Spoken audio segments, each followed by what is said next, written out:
Bonjour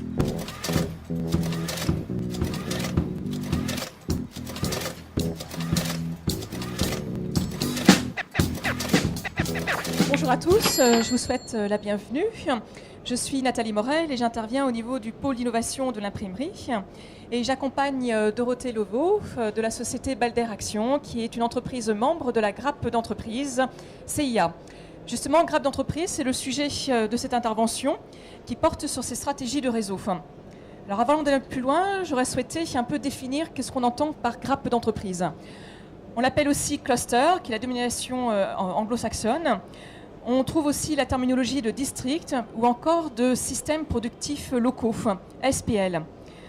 Quand on regarde les travaux de Michael Porter, qui a spécifiquement étudié les fonctionnements de ces grappes d'entreprise, on peut retenir comme définition qu'un cluster, c'est une concentration d'entreprises, de TPE, très petites entreprises, ou des moyennes entreprises, situées géographiquement, qui a un caractère de proximité, qui appartiennent généralement à une filière, c'est-à-dire à un métier, ou encore qui développent un produit marché ensemble, qui sont potentiellement en concurrence, mais qui néanmoins, et c'est ça qui fait la force d'un cluster, qui développent des coopérations.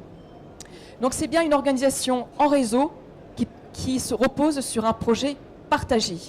C'est ça le point important de la définition d'une grappe d'entreprise. Alors depuis 1998, les services de l'État, à travers la DATAR, s'intéressent vivement au fonctionnement de ces grappes d'entreprise. Parce qu'effectivement, ils notent que ces grappes d'entreprise développent des démarches d'innovation, mettent en place la gestion de compétences, notamment en termes de ressources humaines, et de façon plus globale, développent la performance des entreprises. Et en 2008, les clusters sont identifiés comme des outils majeurs de développement de la compétitivité en Europe. Ce qui montre bien l'intérêt de ces fonctionnements de ces grappes d'entreprise pour développer l'innovation. Alors effectivement, les grappes d'entreprise, c'est un outil et surtout une démarche de développement pour la compétitivité des entreprises membres.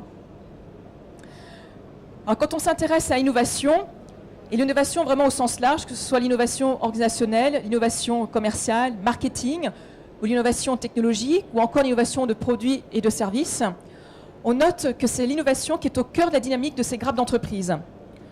Ou encore, si on le prend dans le sens inverse, c'est l'organisation en grappe d'entreprise permet de développer l'innovation. Et ainsi, l'organisation en grappe, c'est un moyen de développer, de déployer une stratégie plus puissante et de penser l'avenir de manière plus ambitieuse que chacun de ses membres pris isolément. Et c'est ça la force d'un réseau, de pouvoir développer des stratégies communes en vue de développer des méthodes différentes. Et je vous donne la parole maintenant à Dorothée Levaux concernant la première grappe imprimerie qui a été lauréate de l'appel à DATAR en 2011, le CIA Nord-Pas-de-Calais. Donc bonjour, je suis adhérente au Club des imprimeurs artisans depuis 2007. Donc effectivement, on est bien rentré dans ce contexte que Nathalie vient de vous expliquer.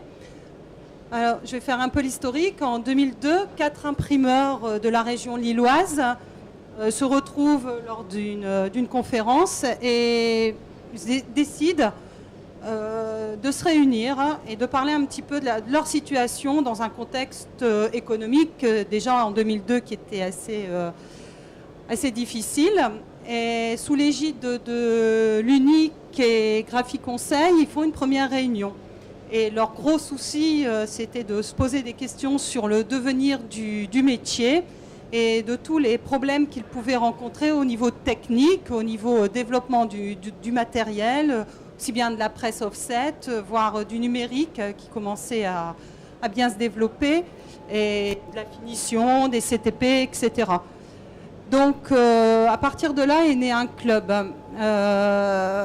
Le plus dur dans cette création, ça a été la confiance, parce que, comme a dit Nathalie, on est tous concurrents directs ou indirects, avec des diversités multiples, mais toutefois, on est sur des marchés qui peuvent être totalement similaires. Donc l'idée a été de faire une association d'entraide, donc déjà morale au niveau managérial, avec des démarches, entre nous, technique et commerciale. Donc les premières idées étaient lancées déjà en 2002. Donc aujourd'hui, en 2011, on est 15 imprimeurs. Donc notre politique, c'est d'être des imprimés de moins de 20, mais en majorité, vous en avez un quart d'une dizaine, un quart 5 et un quart en dessous de 5. Donc on se réunit une fois par mois. Il y a des thèmes qui sont programmés tout au long de l'année. Et chacun doit prendre un sujet qu'il travaille en collaboration avec les 15 membres. On se fait des questionnaires et à partir de là, on développe des partenariats avec des fournisseurs, des partenariats d'achat en commun de matériel, de papier. On développe également des évolutions sur le métier au niveau des technologies, c'est-à-dire qu'on contacte des gens comme dans le numérique, je ne vais peut-être pas citer de nom, mais bon, et on va voir chez eux tout ce qui est nouveauté, aussi bien en offset qu'en numérique, ce qui est nouveauté, comment le métier évolue. On fait également, l'année dernière, on a fait intervenir un avocat en droit des marques pour tout ce qui était droit d'auteur. On a fait également intervenir un assureur sur tout ce qui était loi Madelin, article 83.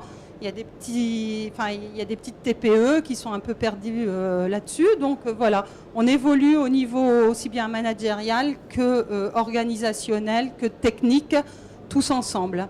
Donc de là est née également une grande amitié et on a développé une confiance tellement fabuleuse, on peut dire, qu'on travaille ensemble. C'est-à-dire qu'on fait très peu sous-traiter en dehors du club. On s'est rendu compte au travers d'une étude qu'on avait fait de sous-traitance en interne qu'à 99%, on pouvait tout se sous-traiter en interne. Donc, c'est ce qu'on fait. Donc, on a une force quand même qui est devenue très importante. Donc, effectivement, on a postulé en 2010 au projet d'accompagnement d'ATAR. On a été éligible. Et donc, ce projet a 3 points importants. Principalement, donc, le point commercial, mais qu'on a mis en dernier. Mais bon, on a notre première... nos 3 points donc, sont l'environnement, l'innovation et le commercial. Donc l'environnement, ça va permettre à certains d'entre nous qui ne sont pas encore imprimes verts de pouvoir accéder au label, de pouvoir pour d'autres accéder, d'entamer la démarche de bilan carbone. Certains veulent également partir sur une démarche ISO 14001. Donc à partir de là, on va avoir la possibilité d'être informé par des consultants externes sur toutes ces démarches. Et pour ceux qui veulent s'engager, y aller. Au niveau innovation, on a d'énormes supports qui nous accompagnent au sein de cette structure parce qu'on est quand même accompagné en permanence par l'UNIC, par Graphic Conseil, par Amigraph et par le P2I. Donc on a quand même une structure sur laquelle on peut se reposer. Donc on veut, au niveau de l'innovation, aller de l'avant et aller chercher un maximum d'informations sur ce qui se fait à l'heure actuelle pour pouvoir après avoir une réflexion au niveau commercial. Et là, c'est le plus gros point. Alors notre challenge, c'est de vendre ensemble. C'est vraiment les mots qui sont bien collés, c'est de vendre ensemble. Donc comment on était parti sur un site internet en commun, mais on se rend compte qu'il y a plein d'autres solutions. Donc on va partir par une méthode en entonnoir où on va avoir accédé à plusieurs consultants externes en marketing, commercial, développement internet et s'orienter vers un développement. Donc d'abord savoir à qui on va s'adresser, ce qu'on va proposer et comment on va le faire. Donc c'est les questions qui sont maintenant posées noir sur blanc et auxquelles on va structurer pour pouvoir avancer ensemble. Donc la conclusion de tout ça, c'est de dire que 15 imprimeurs de la région Nord-Pas-de-Calais se réunissent une fois par an depuis pratiquement 10 ans et que ça fonctionne, qu'on s'entend bien, très bien, qu'il n'y a pas de problème. S'il y en a, on les résout. Et que là, on part sur un projet qui va, je l'espère, nous renforcer et puis nous faire avancer, pérenniser nos entreprises. Parce que ce projet tout seul, c'est pas possible du tout, quoi. Pour tout le monde, de toute façon, même. Donc pour les tout petits, c'est une bouffée d'air, c'est une bouffée d'oxygène. Pour ceux qui sont un peu plus importants, ça permet de se consolider et puis de continuer à avancer dans un monde qui bouge à 300 à l'heure.